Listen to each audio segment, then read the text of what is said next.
It looks like spring break 2022, but it's not. It's actually a revolution happening inside of the president's palace in Sri Lanka as revelers and as revolutionaries take to the pool and turn the president's pool into a water park. Meanwhile, across town, that disgraced president and coward flees from his own people, running aboard a military ship to get the hell out of his home country. What happened in the collapse of Sri Lanka? Well, it's a cautionary tale for all of you globalist Marxists who think that you can destroy people's lives and economies with no repercussions. Get ready, the collapse of Sri Lanka is here. Across your screens this week, you have probably seen jaw-dropping footage of thousands, tens of thousands, millions of protesters storming the government buildings of Sri Lanka. They stormed the presidential palace. They stormed parliament. They burnt down the house of the prime minister. The revelers have been running rampant through the capital city of Colombo in Sri Lanka. Now, why? And what led to this incredible, most successful political revolution in modern world history? Well, the tale is as old as time. An out-of-touch, elitist, socialist leader who didn't care for the people of his country and collapsed and ruined their economy, fleeing because the people rose up against him. How did we get here?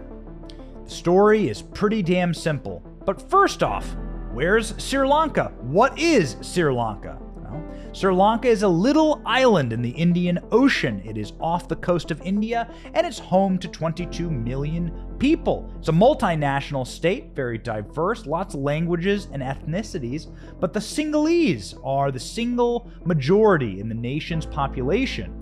They are the largest group that play an influential role in the island's history and politics. The island was modernized and passed through colonial powers of Portuguese and British and Dutch until it finally gained independence in 1948. In 1948, that kicked off a civil war among the various tribes in Sri Lanka, which began in 1983 and ended in 2009, with the Sri Lanka Armed Forces defeating the Liberation Tigers.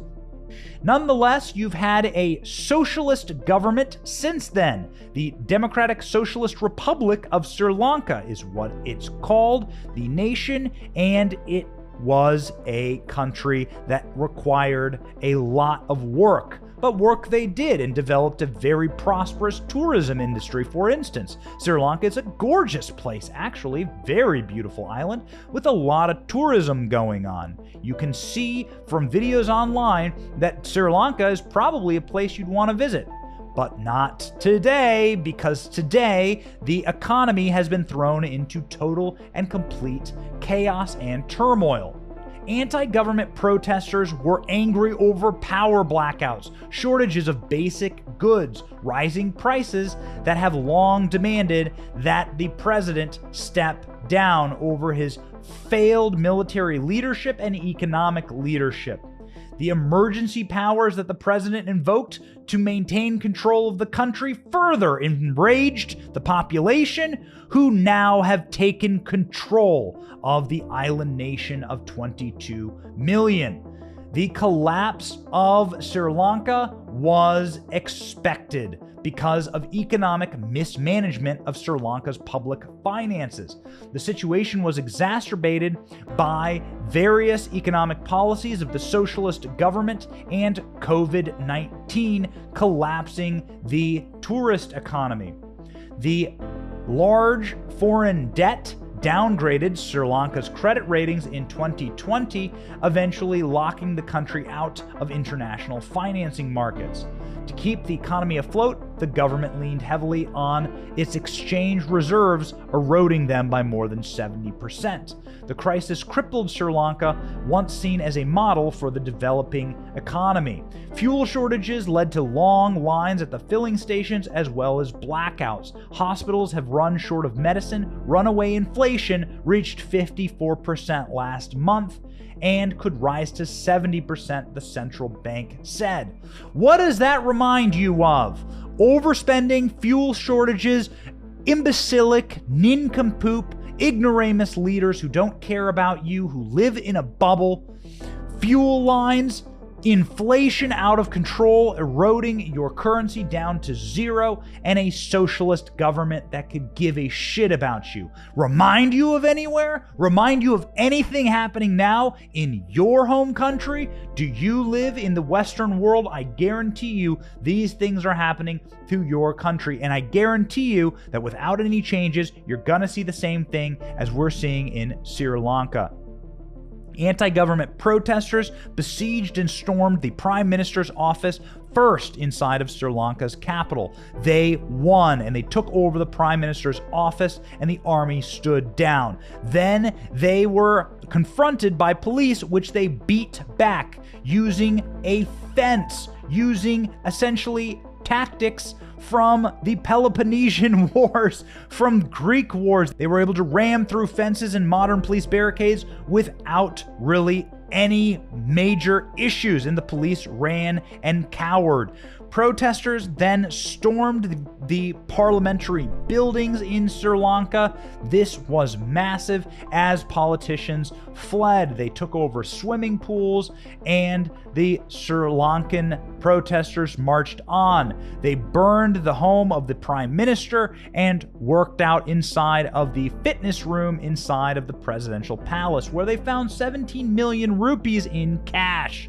These are the protesters who are simply demanding a better life. They're disgraced leaders fleeing in shame as the people take back their country and hopefully are able to usher in a brighter future. That's what happens when you have a populist takeover. The people say no more.